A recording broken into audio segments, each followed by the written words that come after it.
Bienvenidos, muy buenos días, 6 de la madrugada, 40 segundos. Mucha atención, la Fiscalía anuncia que dejará en libertad a 3 de los disidentes de las FARC que fueron capturados en ese desorden de las camionetas oficiales en el departamento de Antioquia. Son camionetas asignadas por la Unidad Nacional de Protección, camionetas en donde descubrieron de todo. Todos los delitos en 7 camionetas. Llevaban armas, llevaban municiones, llevaban oro, joyas, más de 100 millones de pesos en efectivo, computadores, memorias USB e inclusive teléfonos satelitales. Pero lo que es peor, iban allí a bordo de esos carros asignados por el Estado, pagados por el Estado, con escoltas del Estado, iban delincuentes que no tenían salvoconducto, que son o eran buscados por la justicia colombiana. En 7 camionetas de esta Unidad Nacional de Protección iban 18 disidentes de las FARC, entre ellos Calarcá, que es el jefe máximo, y 11 conductores escoltas que en la teoría deberían haber impedido esa inmensa cadena de irregularidades. No lo impidieron porque son de una división especializada de la Unidad de Protección, quiere decir son de confianza de estos disidentes, es decir, son personas posiblemente también con nexos con esas viejas FARC. El presidente Petro acaba de publicar en su cuenta de X un mensaje en el que dice que las disidencias son una federación de frentes ilegales, explicando que los que tienen salvoconducto, a quienes le levantaron la orden de captura, pueden moverse y pueden utilizar los carros oficiales, y es cierto. El problema es que en esos carros, en los del desorden de Antioquia, iban muchos delincuentes a quienes no le han levantado las órdenes de captura. Van a ser acusados de porte ilegal de armas, van a tener que explicar de dónde sacan la plata, de dónde sacan el oro. Ese, un pequeño gran retrato del mundo de la delincuencia en Colombia. Los 4 disidentes prófugos de la justicia que tienen orden de captura vigente iban prácticamente de paseos, muy cómodos ellos en carro oficial, muy cómodos con escolta oficial. Es el más peligroso, el símbolo de esos delincuentes es un tal Firu, cabecilla del Frente 36, requerido por 8 delitos que van desde terrorismo, homicidio agravado, uso de material de uso privativo de las fuerzas militares, pero además de eso, de crímenes contra líderes sociales. Y al lado de Firu encontraron a otros disidentes buscados también por la justicia. Por ejemplo, Boyaco, jefe de las disidencias al sur del país, María Alejandra Ojeda, que es la novia de Calarcá, iban de luna de miel, Diana Carolina Rey, Erika Castro, que estuvo en la primera fase de negociación de paz. En fin, muchos de estos señores que estaban unos cobijados por el levantamiento de órdenes de captura, la mayoría no. Ese Firu, el que iba tan campante en la camioneta y con escoltas por las carreteras del país, es un francotirador y un experto en explosivos. Hace 20 días mandó instalar él un campo minado en Valdivia y ahora iba protegido increíblemente por el Estado. Vamos a contarles las declaraciones del director de la Unidad Nacional de Protección, vamos a contarles lo que dice el jefe del equipo negociador y de una declaración anoche del ministro de Defensa hablando de este desorden. Por el momento, los procesados están en un batallón en Bello, en Antioquia. La Fiscalía los llevará a Medellín para llevarlos ante un juez de control de garantías. Quedarán en libertad unos, otros seguirán detenidos y otros seguirán el paseo. En segundos, también la historia de otros disidentes de las FARC, el ataque en el departamento del Cauca, en el Plateado, en donde lanzaron bombas contra un campo de fútbol, una cancha sintética, en donde mataron a un niño, que retrata, por otro lado, los horrores de la guerra de estos disidentes. Estos son los de Iván Calarcá, que atacaron en el departamento de Argelia. Y fuera de todo, hay 17 personas secuestradas en el departamento de Arauca, en 3 veredas, en Puerto Rondón, en Tame, allí en Arauca, en enfrentamientos entre disidentes de las FARC y la guerrilla, estos del ELN. Antes de viajar a París, a la ceremonia de los Olímpicos, que será pasado mañana, sin hacer ninguna referencia a los disidentes, con orden de captura, con escoltas, y con el tema de la muerte de un niño con los explosivos, el presidente Petro habló en la Escuela Naval de Cadetes en Cartagena y anticipó que venían cambios de carácter estratégico en la guerra con estos disidentes, con los de Iván Mordisco, diferentes a los de Marcos Calarcá, que son los del departamento de Antioquia. La situación es tan grave en el orden público de Colombia que el propio canciller Luis Gilberto Murillo tuvo que salir a pedir perdón a los grupos armados ilegales que por favor hagan un cese al fuego entre ellos ante el incremento de la violencia en el Pacífico y el temor de que eso afecte la COP16, cuya agenda fue presentada en las últimas horas en Cali. El canciller, al que no le sobran líos a propósito en el mundo de la diplomacia, fue llamado a consultas. El embajador ante la FAO, Armando Benedetti, célebre en estas últimas horas, le van a abrir un proceso disciplinario porque su esposa, Adelina Guerrero, con quien se está divorciando, denunció que fue víctima de una agresión, machismo puro y duro, violencia de género. Benedetti le sacó un cuchillo, lo llevó a un proceso judicial. La justicia española, estaban en Madrid. Benedetti lleva apenas 5 meses en el cargo, es embajador de Colombia ante la FAO en Roma, pidió vacaciones, se fue a Madrid y allí agredió a su esposa. Lío que le podría costar el puesto. En eso está la Cancillería colombiana, a ver si de esta también se salva Benedetti, que logró sobrevivir a los insultos a Laura Sarabia. No tiene muchos amigos ni en la izquierda ni el gobierno al que representa. Les voy a hablar de la gran noticia económica del día, que es el anuncio del ministro de Hacienda, que dice que subirá 6.000 pesos el galón de ACPM, 3.000 el próximo mes de agosto, 3.000 el año entrante. Dice el ministro Bonilla que no aguantan las finanzas públicas, lo dijo en un foro con empresarios y con transportadores. Y a propósito de transportadores, les contaré del levantamiento del paro de taxistas que había comenzado hace 24 horas, que generó problemas de movilidad por todo el país y que finalmente intentarán resolver hoy a punta de diálogo.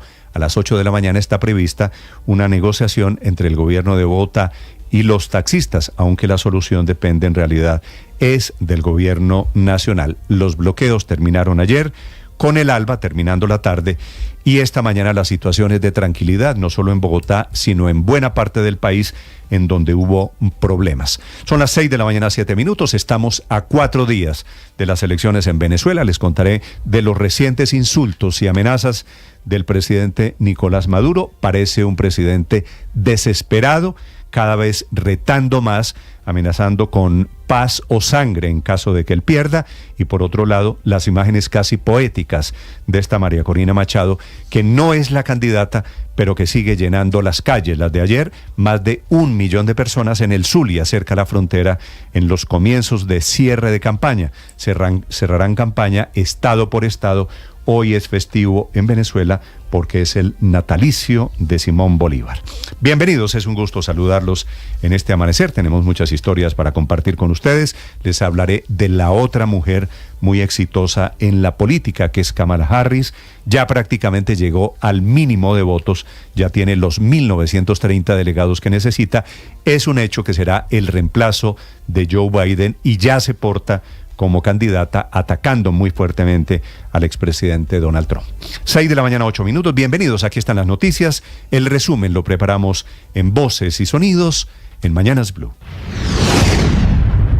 Los 7 vehículos en los que se movilizaban 18 hombres del grupo armado ilegal con 11 escoltas de la Unidad Nacional de Protección, es decir, 29 personas que se movilizaban en esta caravana. Así se pronunciaba el ministro de Defensa, Iván Velásquez, ante este nuevo escándalo en la Unidad Nacional de Protección, tras la captura de 6 disidentes de las FARC que se movilizaban en una caravana que transportaba en Antioquia a otros cabecillas que están en negociaciones con el gobierno nacional. Entre los capturados se encuentra alias Firu, quien viajaba en la caravana con otros 2 cabecillas del Estado Mayor Central de las FARC, entre ellos Alexander Díaz Mendoza, alias Calarca, quien era el segundo al mando de esta estructura, y Erlison Echavarría Escobar, alias Ramiro, líder del Frente 18. Se encontraron 2 pistolas 9 milímetros, un proveedor, 11 cartuchos, hasta el momento 100 millones de pesos en efectivo. El director de la Unidad Nacional de Protección, Augusto Rodríguez, atribuyó inicialmente la responsabilidad a quienes estaban coordinando el esquema de seguridad,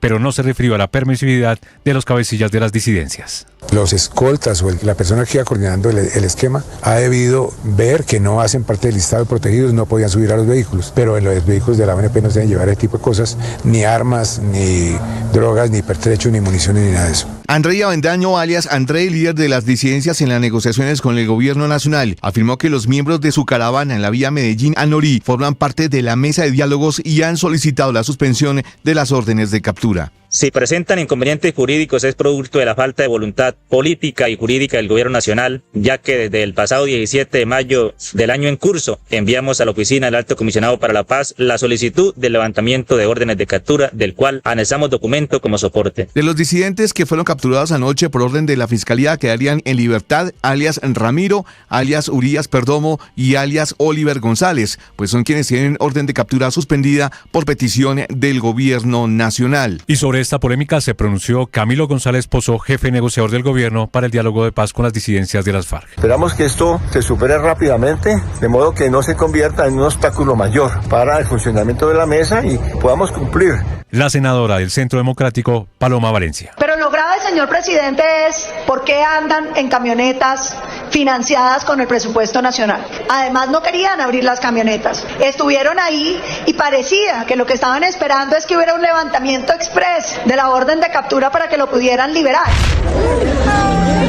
Sigue la escalada violenta de las disidencias de las FARC en el departamento del Cauca. Ahora lanzaron un dron con explosivos en una cancha de fútbol en zona rural de Argelia, donde varios niños estaban jugando. El saldo del ataque deja un niño muerto y 6 personas más heridas. El general Federico Mejía, comandante del Comando Específico del Cauca. Esto con un objetivo muy importante: lograr generar una gran asonada que permita a la población civil retirar a nuestras unidades del ejército que tanto daño le han venido causando a sus estructuras en los últimos días. En Arauca buscan a 17 personas que fueron secuestradas, 3 de ellas son menores de edad. El ELN delinque en Puerto Rondón, zona de donde se los llevaron. El alcalde del municipio, Arley Gallardo. Hay un promedio de 17 personas, hay 8 personas desaparecidas y hay una parte de ellos que está retenida en el sector, en estas veredas, que no nos dejan salir. Hasta el momento lo que han dicho es que son grupos del ELN. Desde la Asamblea de Arauca pidieron medidas para detener la violencia en este departamento. El llamado al gobierno nacional, al alto comisionado para la paz, el señor Oti Patiño, para que haga presencia de manera urgente en el departamento de Arauca. Desde Cartagena, en la ceremonia de los 201 años de la Armada Nacional, el presidente Gustavo Petro destacó el papel de las fuerzas militares en la lucha contra la criminalidad y el narcotráfico en el país. Ese cambio táctico entonces tiene que ver con ello, cómo el ejército puede ser más rápido y eficaz en lo que le corresponde para acorralar fuerzas que no quieren la paz en Colombia. La Cancillería colombiana llamó al país al embajador ante la FAO, Armando Benedetti, para iniciar un proceso disciplinario en su contra, luego de que su esposa, Adelina Guerrero, denunciara que fue víctima de una agresión machista y de violencia de género durante un viaje a Madrid el pasado 30 de junio. Benedetti tendrá que presentarse de inmediato en Colombia, mientras que la Asociación Diplomática y Consular del país calificó estas actitudes como algo inaceptable y celebró el inicio de la investigación. Ya hay reacciones políticas. Para la representante de Cambio Radical, Carolina Arbeláez, Benedetti debe renunciar. Aquí lo que esperamos de este gobierno, que prometió que el cambio era con las mujeres, es que por supuesto no sea cómplice de estos hechos. Desde la bancada de gobierno, la senadora María José Pizarro. En el hecho de comprobarse que esto sería cierto, pues mi rechazo contundente, porque además las violencias basadas en género en el pacto histórico no tienen cabida. Miles de personas llegando tarde a su trabajo, taxis pinchados, vehículos de transporte destruidos e interminables trancones dejó la nueva protesta de un grupo de taxistas en Bogotá. Terrible, caminar, bloqueos por todos lados, Transmilenio no está trabajando, los alimentadores no están trabajando. Para todos es una tortura. Es complejo para toda la ciudadanía, es muy complejo, pero bueno, nos toca hacer de tripas corazón. Al final de la jornada fueron 11 taxis vandalizados en Bogotá, también 12 vehículos del SITP y Transmilenio, a los que algunos les pincharon las llantas, y una persona capturada por agredir a una gestora de la alcaldía, así lo confirmó el mandatario Carlos Fernando Galán. Y nosotros siempre hemos dicho que estamos dispuestos al diálogo, pero en medio de esta situación no puede haber diálogo. En medio de las vías de hecho no va a haber diálogo. En Cali los taxistas aseguran que hasta no ser atendidos por Alejandro Eder, alcalde local, no se irán del lugar. El centro administrativo municipal fue el epicentro del encuentro final de los 5 puntos, donde fueron convocados los miembros del gremio de taxistas de Cali. 8 horas se extendió en Cartagena el paro de taxistas, que generó bloqueos intermitentes y caos vehicular, especialmente en la zona turística del centro histórico y Boca Grande. El ministro de Hacienda les dijo a los transportadores que es insostenible mantener los subsidios del diésel. El galón tendrá que subir 6.000 pesos. Los primeros 3.000 podrían ser en agosto. No hemos llegado a ningún acuerdo. Está la discusión allí y hay una brecha por cubrir de 6.000 pesos. que tenemos que hacer entre este y el próximo año. Pasaron 5 meses para que la fiscal Luz Adriana Camargo hablara de la investigación de los carrotanques tras varias voces que han expresado una falta de celeridad en las actuaciones de fiscalía, que de momento solo se conocen las imputaciones a Olmedo López, Sneider Pinilla y Luis Eduardo López. En cuanto a los principios de oportunidad, la fiscal Camargo aseguró que esto no significa que vaya a haber impunidad. Esos mismos implicados hablaban de que querían principio de oportunidad con inmunidad total. Ese no es el escenario en el que estamos. Es decir, aquí la fiscalía no está haciendo un papel de concesión graciosa a favor de nadie. Está haciendo una investigación con lo que la ley nos permite. Al ritmo de la canción Libertad de Beyoncé, Kamala Harris llegó a Wisconsin buscando despertar entusiasmo y sin desperdiciar tiempo para atacar a su contraparte. Do we want to live in a country of freedom, compassion and rule of law? Or a country of chaos, fear and hate? ¿Queremos vivir en un país de libertad, compasión y Estado de Derecho? ¿O en un país de caos, miedo y odio? Y aquí está la belleza de este momento. Cada uno de nosotros tiene el poder de responder esa pregunta. Entre tanto, el presidente Joe Biden hoy a las 8 de la noche, hora Washington, dará su esperado discurso desde el despacho Oval con más detalles de su decisión de renunciar a su candidatura. Pues yo lo que quiero es que haya una elección transparente. Lo que Venezuela necesita es recuperar su convivencia democrática. Palabras de Alberto Fernández. Para el exmandatario argentino, muy cercano a Nicolás Maduro y al chavismo, lo que Venezuela necesita es recuperar su convivencia democrática, y eso pasa por una elección que sea creíble, elección que es dentro de 4 días. Pese a que la inauguración de los Juegos Olímpicos es en 2 días, las competencias iniciarán hoy. A las 8 de la mañana rodará el balón en el fútbol masculino. España contra Uzbekistán y Argentina versus Marruecos darán inicio a las competencias olímpicas. De igual manera, a las 8:30 de la mañana, con el enfrentamiento entre Australia y Samoa, iniciará el rugby masculino. Estás escuchando Blue Radio.